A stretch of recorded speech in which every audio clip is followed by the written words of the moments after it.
So the second thing I want to say is our topic is reconciliation is a massive failure, and Bruce McIvor is going to be speaking. And I'll just introduce him in a second. But I also want to say that it's really appropriate that today we're having this topic because it is Orange Shirt Day. And there's some history to Orange Shirt Day, which I think probably people, some of you know, it was shared at the service on Sunday. But it's acknowledging children who were in residential school for years. And there was a very powerful story that was shared at the service on Sunday from a woman who, now a woman, but when she was a girl, had her orange shirt taken away when she went to residential school. So, and I see that Bruce is wearing his orange shirt.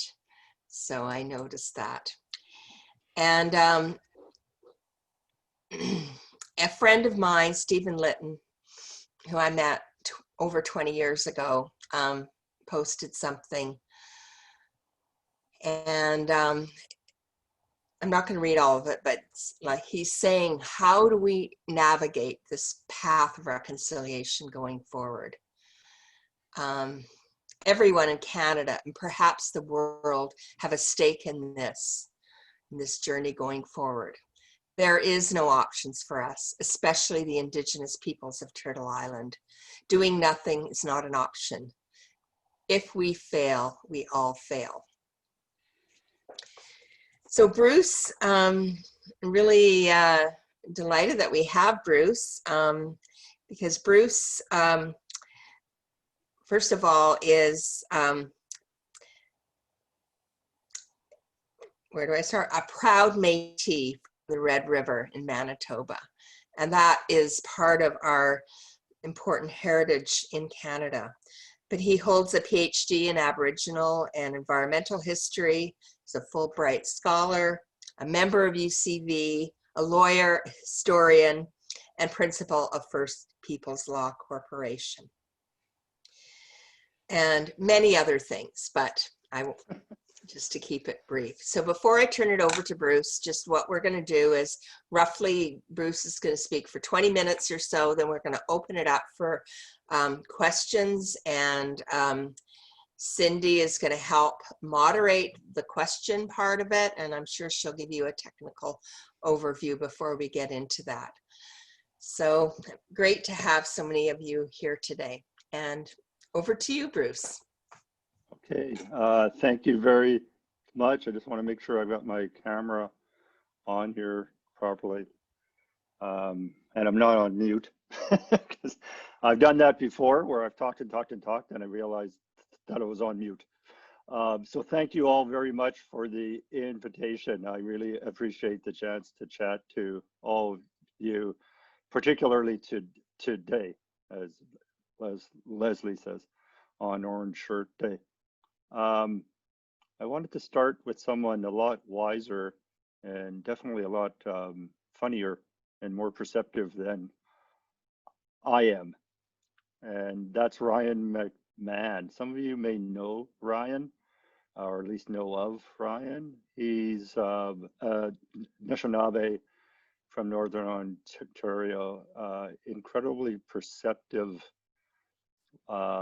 intelligent, smart, funny. He does so many things. He's a comedian, a podcaster, a writer, filmmaker. Ryan is one of those people that if you get a chance to meet him in person and hear him talk, and the insights that he has and the warmth that he has, I definitely encourage you. If you're a podcast person, he's got his Red Man Laughing podcast that you can listen to. He did an incredible series on Thunder Bay, systemic racism in Thunder Bay. So just search on your podcast for Thunder Bay. He helped make the movie Colonization Road, which again, you can find that online, Colonization Road. I can talk about that a bit more. So Ryan's quite the person. So I'm going to start with Ryan, a little audio clip from his podcast, Red Man Laughing. It's only, I think I'll just play the first 30 seconds or minute. So let's do that.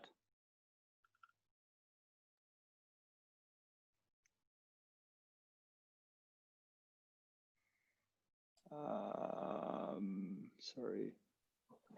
There we go. Okay.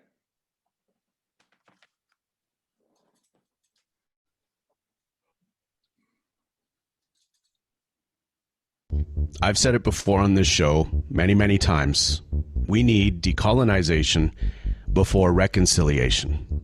I know some of you are going to click off right now because you've heard this from me before. Trust me, I feel you. But folks, we are fast forwarding to what we believe is Reconciliationville, town 100,000. The mayor is Justin Trudeau, and this is a massive fail. Being nice to brown people, calling yourself a treaty person, doing a land acknowledgement, then clapping after is not reconciliation. So today on the show, I'm going to take you back to my 5-part series I did for CBC Day 6 with the support of Brent Bambury and his staff. I looked at why decolonization should come before reconciliation. We're going to replay that series with the director's notes today on Red Man Laughing.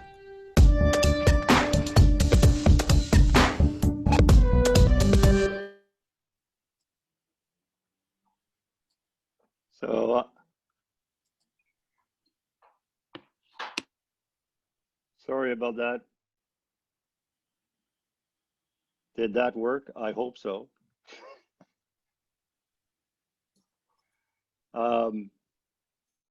If you get a chance to listen to Ryan, I definitely encourage you all for his podcast. So that piece from Ryan inspired me to write a piece for the Canadian Bar Association magazine about a month ago called Reconciliation as a Massive Failure. And I think it upset some of my legal friends, but I'm not shy about doing that. I just want to talk a little bit more about why, as a lawyer, I think it has become a massive failure. Have some of you couch surfed before? I've couch surfed. It's been a while, but when I think about reconciliation, I think about couch surfing. And why that is because the way reconciliation has taken shape, at least when I talk to a lot of my clients about this, it's like someone showing up, knocking on your front door and saying, hey, I need somewhere to sleep tonight. Mind if I sleep on your sofa? And you're a nice person. You've got resources, you've got a roof over your head, you got food in the fridge. You're like, sure, come on in, you can sleep on my sofa. So they sleep there a day, sleep there a couple of days. Then you come home and, oh, they're taking a shower. Okay, I guess they made themselves comfortable. You come home again, they're still there on the sofa. They're in your fridge and they're taking food out of your fridge. Like, oh, I guess they really made themselves comfortable now. I must be a pretty good host. And then you come home one day and they're building a house in your backyard. And then they say, you know what, can we sit down here? And you sit back down on that same sofa. I think we've got to talk about reconciliation now. And that's what I often think when I get to reconciliation. A lot of my clients, I just work for First Nations, they're basically of the mind, you know, what are we reconciling here? How the hell did you get here to begin with? How did you end up building a house in my backyard when I was just being a good host to begin with? And now we're supposed to talk about reconciliation. And I think that's one of the basic problems. It's like Lean was saying, and thanks to Leslie for beginning with that. A shared truth. What is the shared truth? What is it? Some of you probably read Northrop Frye when you were in university. Maybe you continue to read Northrop Frye. It's always those great insights into Canadian literature. Northrop Frye in the 1960s, in a summary of the great Canadian literary endeavor, used the metaphor or the image of the peaceable kingdom. But this is what Canadian literature was all about, was striving to return to that harmony between humanity and nature, based on peace and law and order. And he got the peaceable kingdom. I think that came from the Quakers, but there's also a really telling image of this from the 1830s, done by Edward Hicks. And you can Google and find his picture. And there it is, the peaceable kingdom in the Canadian context. Animals, Indigenous people, settlers, explorers, colonizers, all at peace, sharing the land, the harvest of the earth together. It's just a total lie. I know that's what Canadians think a lot of times. And that's when they talk about reconciliation, that's what they have in mind. We got to get back to that. We have to reconcile. If you read John Ralston Saul's books, these are some fantastic insights. But in the background all the time is that fundamental myth of Canada, especially in comparison to Americans. I gave a few webinars on systemic racism this year with an international audience, and a lot of Americans, some Brits. And one of the things is, I will tell them, it drives me crazy, the complacency in Canada. And part of it is Canadians love to compare themselves to Americans. Oh, well, we treat our Indians a lot better than the Americans did. I spent time in New Zealand. It's the same myth there. I would meet Kiwi friends, and they would try to silence the Maori by saying, oh, what are you guys complaining about? The North American Indians were treated a lot worse than you were. And it's that silencing through always going back to that myth.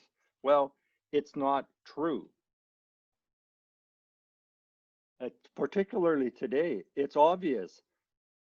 What is Orange Shirt Day all about? It's that myth isn't true. That isn't Canada. I know that's what we're often taught in school, but that isn't the Canada, that isn't the reality, not just for Indigenous people, but for Canadians. It isn't the truth, and it's not just about the past. I'm going to show one more little clip here, and this one, I'll introduce this one. This is a little video clip. The context for this one is this was 20 years ago. In 2000, 1 year after one of the most important cases from the Supreme Court, the Marshall decision. So some of you probably know Marshall from him being falsely accused and imprisoned, Donald Marshall Jr. That's where you know him from. But he was also the named in one of the most important Aboriginal rights cases in Canada. And this was on the East Coast for the Mi'kmaq, and it established a right to a commercial fishery. And so in 1999, the Supreme Court, after a few hundred years of denial from Canadians, said, you know what, the Mi'kmaq have a commercial fishery right.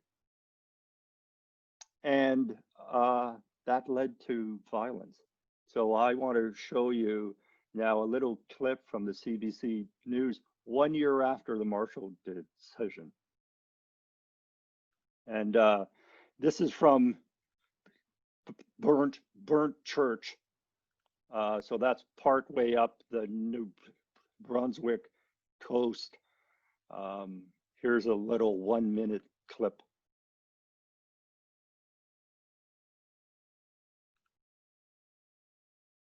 Officers yesterday, during a violent confrontation at sea, were not only reckless, they were criminal, and they're demanding charges be laid. Tonight, as Daryl McIntyre reports, the RCMP is investigating. They're images that have grabbed the attention of the country. A small boat with native fishers is run down by a larger federal patrol boat. As the smaller boat begins to sink, the other turns and comes at it again, forcing the people on board to leap into the water. There's going to be lives lost the way they're handling it right now. Danny Ward also ended up in the water yesterday. Here, he and his fishing partner Terry Dorward are run down by a government boat. Moments later, Ward's boat has disappeared beneath the waves. The men are in the water, and one officer appears to lean out of his boat and beat Dorward with a baton.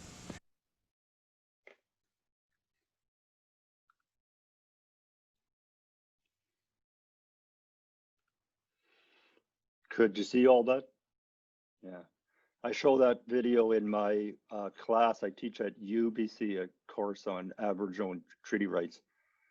And I show that video to future students, and they're always shocked. That was 20 years ago. Last week, because I have Mi'kmaq clients, I had more Mi'kmaq clients, and some of you probably have seen in the news, out fishing, exercising again, the Marshall fishing right to a commercial fishery. Just what these people were doing. They weren't breaking the law. They were exercising the highest law there is in Canada, a constitutional right to a fishery. And there they were. You saw the bit at the end where the DFO is beating them in the water. That's Canada.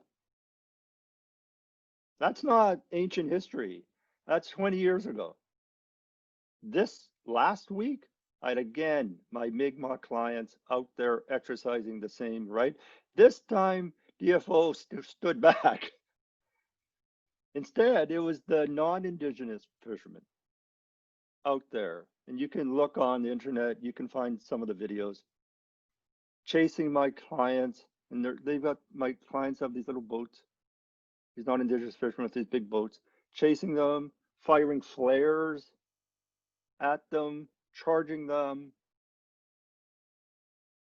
That's the reality of Canada, not the peaceable kingdom, not law and order, at least not law and order if it doesn't fit the dominant society. That's the reality. And then just this week, as some of you probably are very aware, that young mother in Joliet, Quebec, 7 children, dying in a hospital bed. That happens all across the country. That violence, that racism.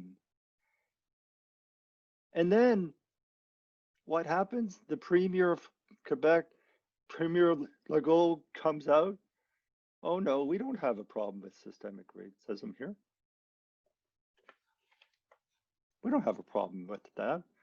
A year after, almost exactly a year after the Vane decision from Quebec, that says exactly that. There is a serious problem with systemic racism in how services are provided to Indigenous people.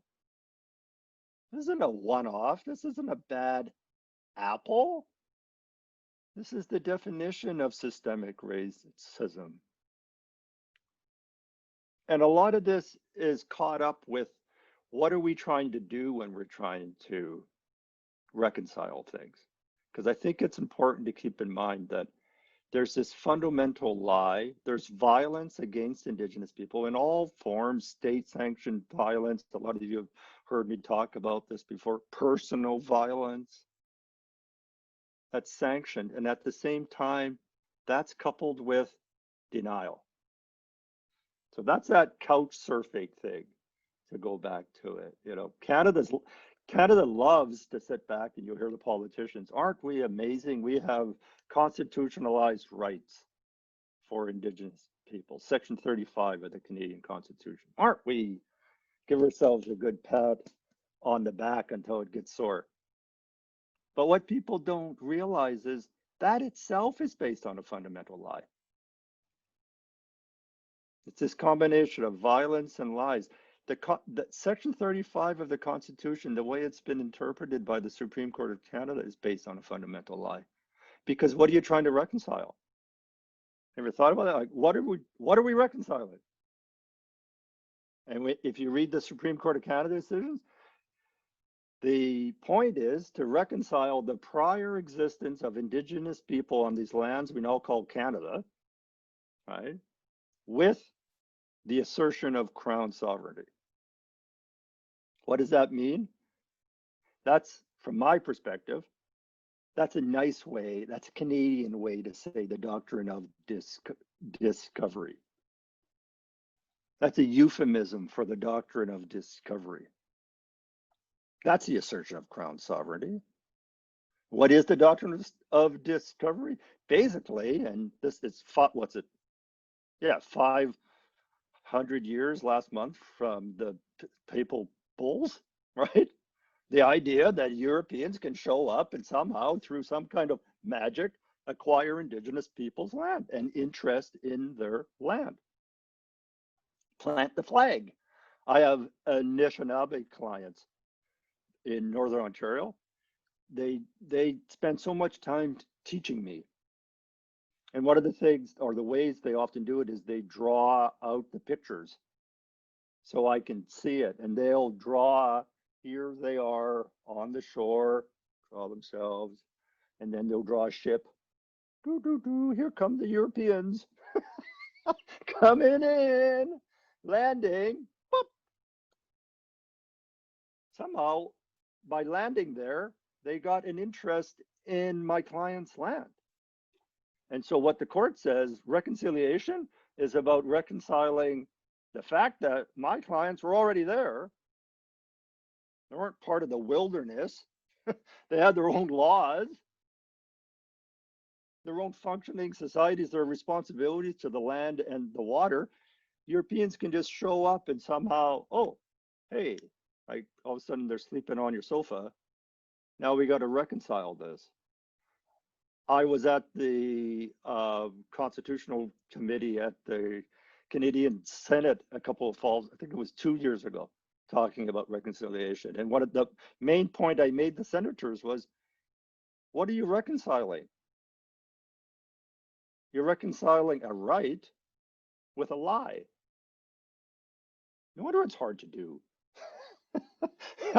This is hard to do. A right, the pre-existing right of Indigenous people to their lands, with a lie. Somehow people can just show up and acquire an interest. But that's the way the law has developed in Canada. It upsets me when I hear lawyers, I hear from the court sometimes that that's not the Canadian way. That is the Canadian way. That is the Canadian way. There is no doubt about it. And when reconciliation gets difficult, there's always the threat of violence again. State-sanctioned violence.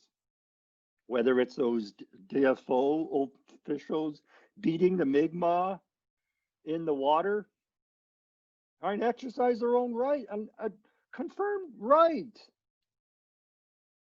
These aren't criminals.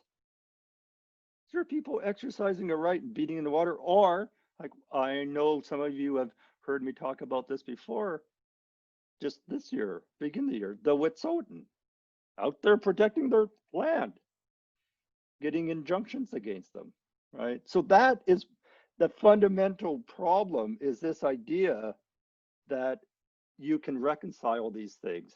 And it goes back to, how can you actually do it? Well, you have to start by, wait a minute, stop. It's not the peaceable kingdom. Canada was never that. Was never that. So we're not getting back to that pristine wilderness that used to exist before industrialization. Sorry, it was never that. It's always been a history of violence against Indigenous people, just the way it is. That's a fact of it. Both state-sanctioned violence and personal violence. So what do you do? Because I hope I don't come across as a pessimist. I don't really like pessimists very much. I don't like people that are cynical, but I think I'm a realist. That's what I strive for. So what do you do? First of all, I think you have to start and get out of your comfort zone. That's the first thing. The reconciliation thing, if reconciliation makes you feel good, you're probably not doing it right. I think that's fundamental. And then you have to accept these facts. It's like Lean was saying, you need to get to a shared history. Wait a minute. The fact is, Canada is built on systemic racism, denial of humanity to Indigenous people. That young woman in Quebec, that is emblematic of it. The denial of her humanity. It goes hand in hand with the denial of her people's rights. Those things are inseparable. Denial of Indigenous people as Indigenous people with their own laws, their own history, their own rights to the land. That racist violence, how it combines, we need to accept that as a fact. I gave a talk on systemic violence, as a lot of you know, some of you were there at the Unitarian Church in Vancouver, as Leslie was saying a couple of months ago. I think it was back in February or so. And I had one of the congregation come up to me after the talk and basically put to me, because I talked about the violence that this part of the point that this person made was, but Indians were killing Indians before the white guys showed up.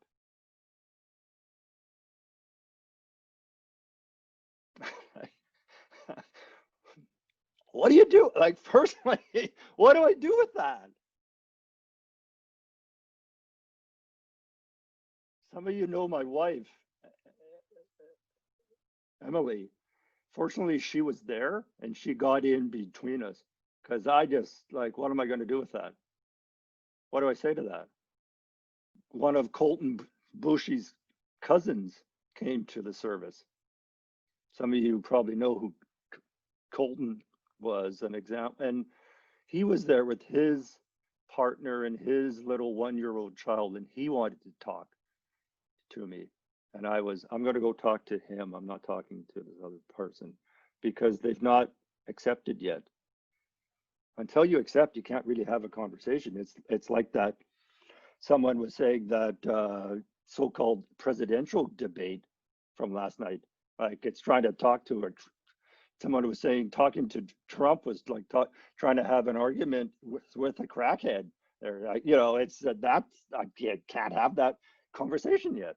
You got to have first accept the fact that it is a racist, violent country, and that's what Canada is based on.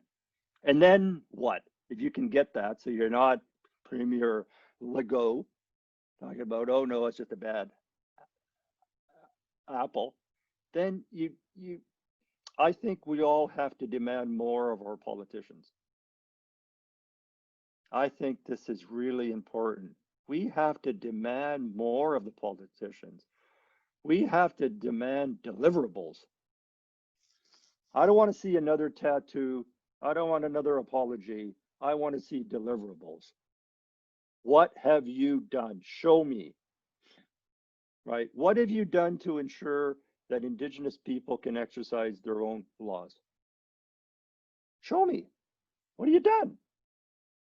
This is a difficult thing that the courts are grappling with. How do I do this? You know, if you don't have your laws, how can you be a functioning society? How can you have respect? How can people You tell people, respect me. If you don't have that self-dignity, I think you have to put it to politicians. Enough of the platitudes. Enough of that. Show me the deliverables. What are we getting? What are you doing to ensure that Indigenous people can benefit from their lands? What are you doing? There's been progress, but what are you doing, right? Not confining them to reserves. You see this all the time. Indigenous people are criticized for accepting a benefits package from a company, whether a pipeline company or a hydro dam or something else. Well, the fact that they're in a position where they're forced into accepting that is because no fault of their own, because the wealth of their territory has been expropriated for someone else. That's what puts them in that position. So I think holding politicians to account. What are you doing?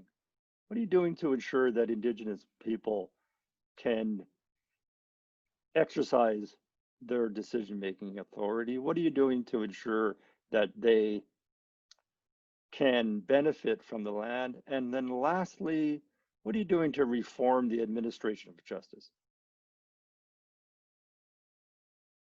I have Mi'kmaq clients. One of my clients, he's the grandfather of Brady Francis, who some of you will have known the tragedy of Brady being run down 3 years ago while standing on the side of a road, killed and left there to die in the ditch. And I know, speaking to him, one of the things that came out was that he didn't have a chance to exercise their own justice, rely on their own laws. Instead, you're in a situation where you have to rely on the laws that have been imposed by the colonizers. And that if they could have relied on their own laws, they could have found some way to deal with this, to resolve this. But instead, it was out of their control. They had to rely on the colonizers' laws. And at the end of the day, as much as they hope maybe we'll get a different outcome, the same thing as Colton Bushy, right? The outcome was completely unsatisfactory. And what are you left with, right? So reforming the administration of justice, I think that's key. You have to work with Indigenous people on that. So I'm a realist. I'm still an optimist. If I wasn't, I wouldn't keep doing this work. I think it's important, and I can't emphasize, overemphasize how important it is, the responsibility on everyone to hold politicians to account. I think that's something we can all do. So I got my timer. I'm at 28 minutes and 38 seconds. So I'm in under the half hour. Thanks for your time. I'm looking forward to the questions. Okay, so thank you so much, Bruce. Now, I think, like Cindy, you're going to be fielding the questions. Yeah. So will you introduce it? So I'll just turn that part over to you. What I'm going to ask people to do, if they have a question, is put up their hand. There's a little hand. If they can go to the participants box, I think is where the hands are. Or let's see. Yeah, it's in the participants. Yeah, in the participants box. That's right. I don't see it because I'm a host. That's right. So you'll see a little blue hand, and you click on that, and that'll show up in, yeah, I see a bunch of them now. So keep doing that, people. Look in the participants box, put up a hand, and then it'll show next to your name. And then as your question is answered, if you can manage to put your hand down, that would be really helpful. And so I'm going to call on Lynn Head. I'm sorry, I don't know if that's quite your name actually, but that's what I see as the name of your device or so on. So you can unmute yourself, Lynn Head, and please go ahead and ask your question. You'll need to unmute yourself. Yeah, I just had to figure out how to do it. I'm actually Lynn Reed. Okay, Lynn Reed, hi. You're right, Bruce. I did work with Indigenous people, but I've also advocated for them. on a social policy advisory committee for the city of Surrey, and which came out some positive results of that team. It's not really but a question, but how I managed to raise consciousness of a very bright group of people was I needed to inform them. They were strictly working on refugees, that Indigenous people were Canada's refugee. I drew parallelism. And then as delegates came to that committee, Indigenous people kept coming up back and back, and I kept telling them stories of how I learned from Indigenous people what's happening to them and to how they're discriminated against. They were my teacher. And good things did happen from that. In the end, there was an urban Indigenous group started up in the city of Surrey. I'm very happy to hear that. So that I said, we need them in the driver's seat and them making the decision for the community, for other Indigenous people. And they did. They found great leaders. And I said, I don't need to be part of it. I'm just bringing forward the advocacy thing. So the hardest part was raising people. It was like, took me 3.5 years to do that. And although positive result, I mean, I got a little frustrated a couple of times. I walked out a couple of meetings, but it did happen. And I believe that fits into the decolonization, because one of the things I saw was Indigenous people like to hang around with other Indigenous people. And I'm thinking, I don't think they feel comfortable hanging around with the community at large, a lot of them. And so I really started twigging onto that, and that we need to change us. We need to change our behavior in order for them to feel comfortable. And that's what I brought forward to that committee. That's great. So Thanks. if you go onto the City of Surrey's website in BC, you'll see what I'm talking about. Great. Thanks for sharing that, Lynn. Yeah.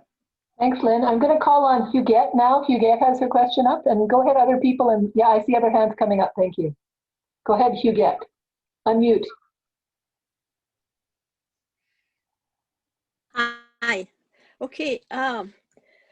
I have many questions. I'm quite sure which one to go for.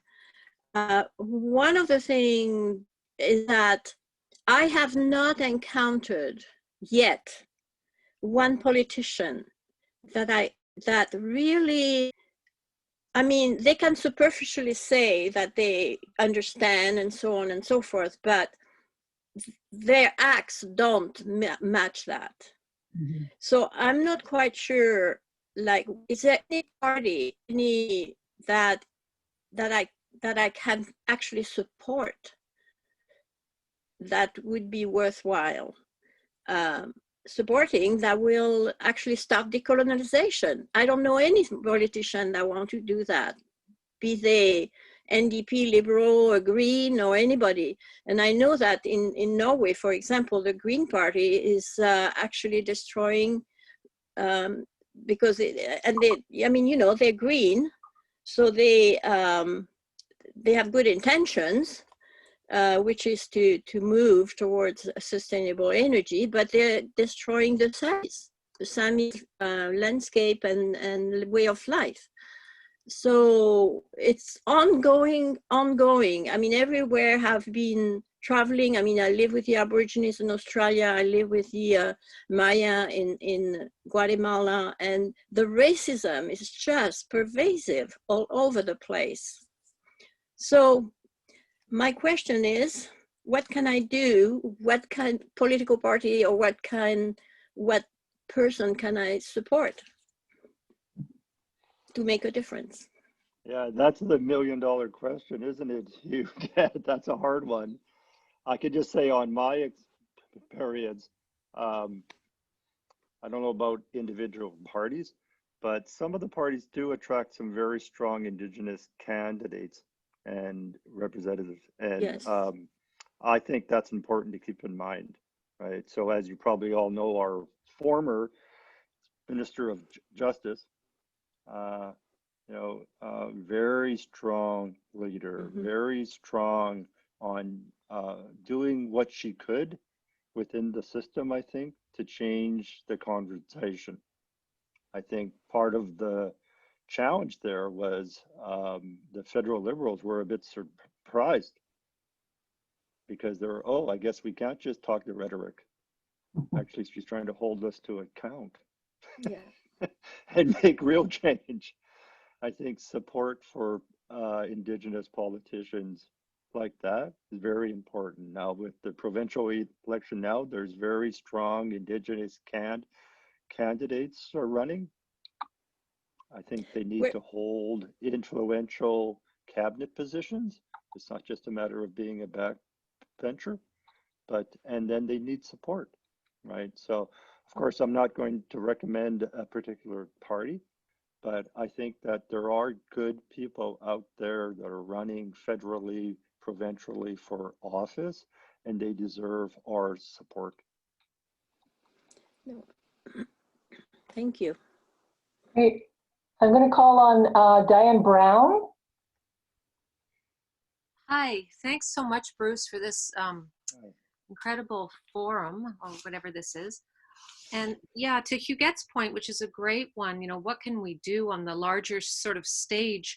On the smaller stage, of course, we all need to, I feel anyways, to decolonize ourselves and our brains. We're all pretty much white people here, and it behooves us to do that work.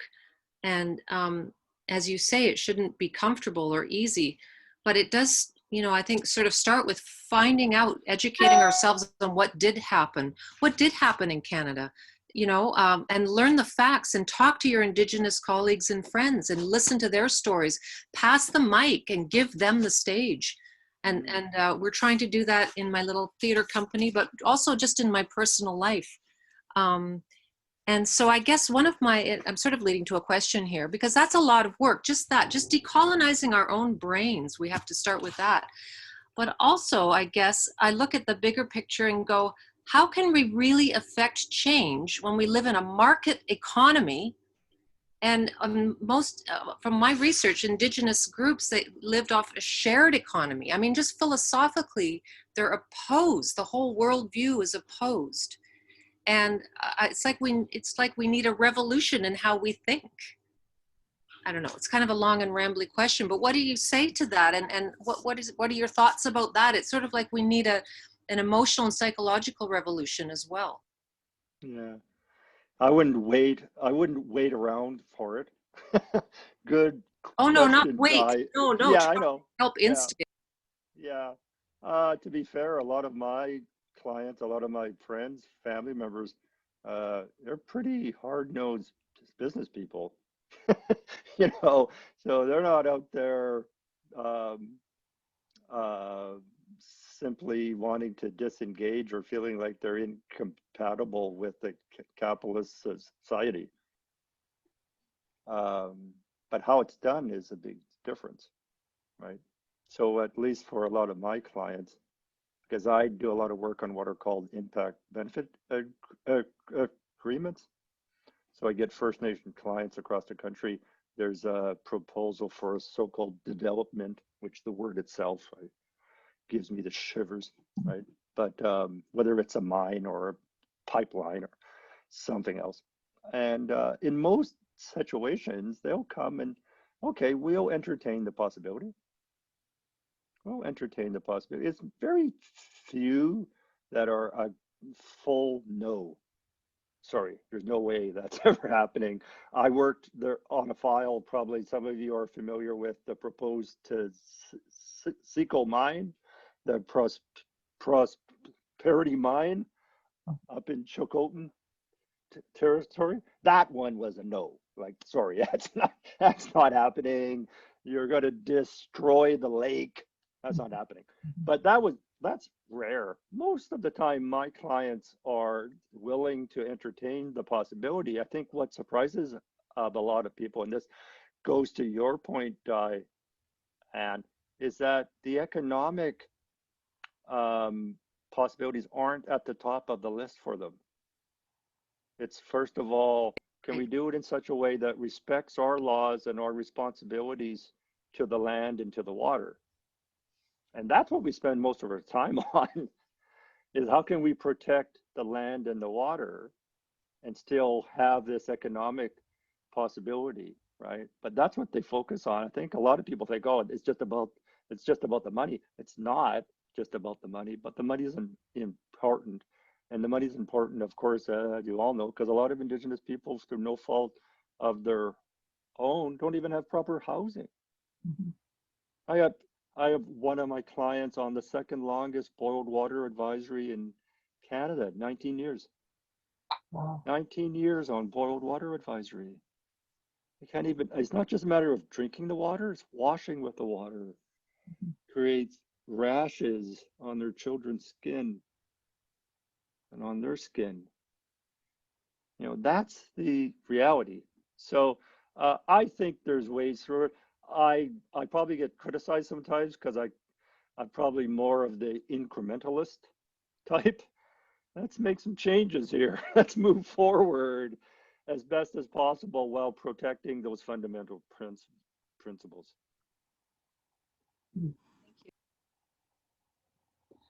I'm going to call on Catherine Hembling now. You'll need to unmute yourself, Catherine. Sorry about that. I think Get has kind of covered what I was going to say, but I think there's an interesting parallel in the way systemic change really only happens from the top in terms of changing laws. And that's where the politicians are really in charge. And if we can't get them, if we can't influence them in some way, or substitute Indigenous people with a better sense of what the needs are, we don't do very much on the systemic level. But I think on an individual level, there's a ton of stuff to be done in terms of, well, really a built-in racism that comes with being a colonizer. And that is something that we can all do. And I think maybe Diane Brown was talking about that too. And I was just, Naomi Klein has said that until the environmental movement is not exclusively white, which it pretty well is, there will be no change. And I wonder, is there a parallel in the reconciliation movement, if it's a valid movement, or I'm not sure what you would want to call it, because you don't like that word, but is there a parallel there? Well, a couple of points. Thanks, Catherine. Those are really good points. You know, the first one you were making about the change at the top. We all have a voice in that. Mm. We have a voice in that. One of the things, and some of you have gotten to know me a little bit better over the years, at least the ones that go to the Unitarian Church in Vancouver, right? A lot of things that drive me crazy. One of the things that drives me crazy, why don't we have an Indigenous person on the Supreme Court of Canada? Mm. I'm going to be at the Supreme Court next week, arguing on behalf of the Indigenous Bar Association of Canada. When I look up there, not one Indigenous person. Mm. Why isn't there an Indigenous person on the Supreme Court of Canada? There is no basis for it. I've written about this. Trudeau needs to be held to account on that. One of the things you'll get is, oh, well, there's a requirement there's a bilingual requirement. Well, a lot of really qualified people, Indigenous people, that could serve in the Supreme Court of Canada are bilingual. They may not speak French, but they are definitely bilingual.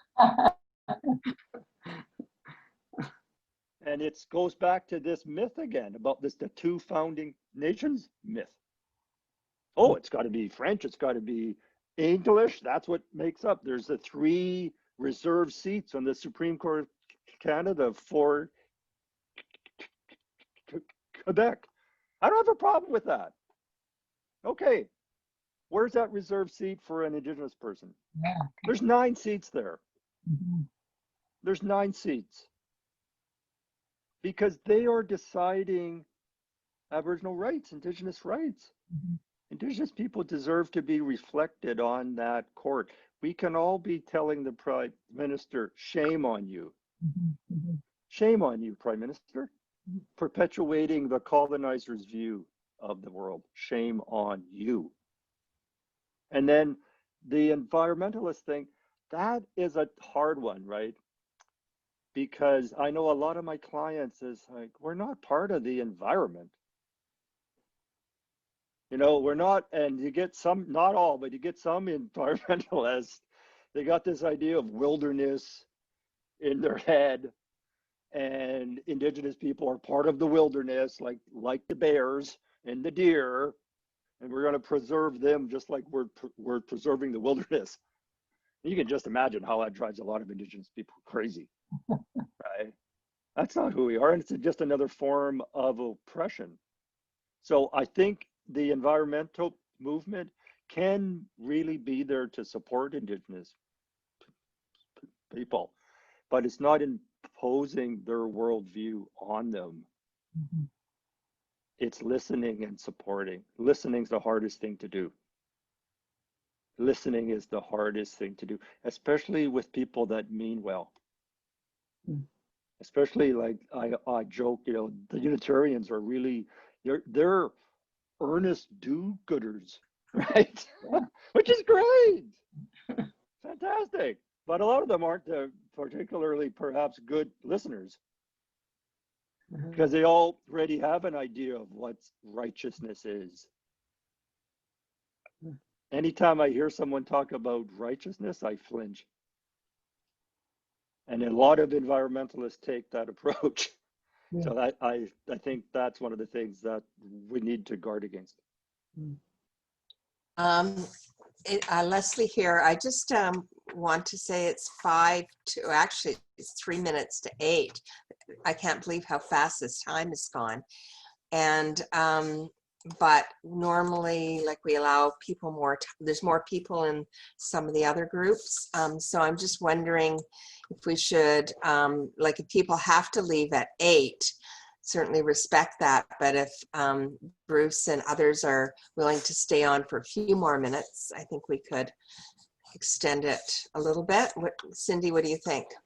Yeah, generally we do go into another room for an informal conversation after 8 so that we can bid people a fond farewell before they go and end the official thing. And I see Marie's let's come back here now, so she's probably going to jump in on that. Go ahead, Marie. Yeah, so I think what we'd like to do now that it's 8 is we will all leave this room. So at the bottom of your screen, there's a little blue button that says leave. When you click that, 2 options are going to pop up. One will be to leave the meeting, and the other one will be to leave the room. If you'd like to still continue to chat, and maybe you had a question that didn't get answered, we're going to stay for a little bit longer of a more informal discussion with our mics off and be able to chat to each other. So if you want to be a part of that, then just choose to leave the room, not the whole meeting. And if it's time for you to say goodnight, then have a wonderful evening, and we will see you next time. Next week, we're talking about wild salmon, I believe. Tamika would have a little bit more info. Maybe we can... Can I just thank everybody, in particular, thank Bruce before we close the room? Yeah, before everybody, yeah. Last words to Leslie there. Thanks. Okay, yes, no, I just wanted to make sure that, you know, we were doing a proper acknowledgement of your time, of, you know, everyone's time and interest in this really important topic. There's so many things that you said that I think, oh yes, you know, it's so important for us to understand our history and understand the reality. So thank you so much. I think we've just touched on it, and it's been very useful. So, and thank you everyone, and hope to see you in the informal room and discussion. And you already said what the topic is next week. Tamiko, do you want to say anything more before we move? You're muted. We're already moving. Okay. Oh, sorry. Yeah, next week we're going to have two anti-fish farm activists, Eddie Gardner, Stolo, and Sabra Woodworth, who's a longtime co-worker with Alexander Morton, who just got the Green nomination for Vancouver Island North, which is really exciting. And in the wake of the DFO and Ministry of Fisheries decision not to take any fish farms out of the Discovery Islands, I think this will be a really interesting discussion and totally in keeping with the idea of reconciliation. 101 First Nations groups were lined up to be against fish farms and wanted them out. And then the fisheries minister said, nope, there's no problem here. We'll just keep it status quo. Thank you, Tamiko. That's great. So if everybody wants to go to the bottom of your screen, and you can choose to leave the room or leave the meeting if you need to call it a day. And thank you all for attending.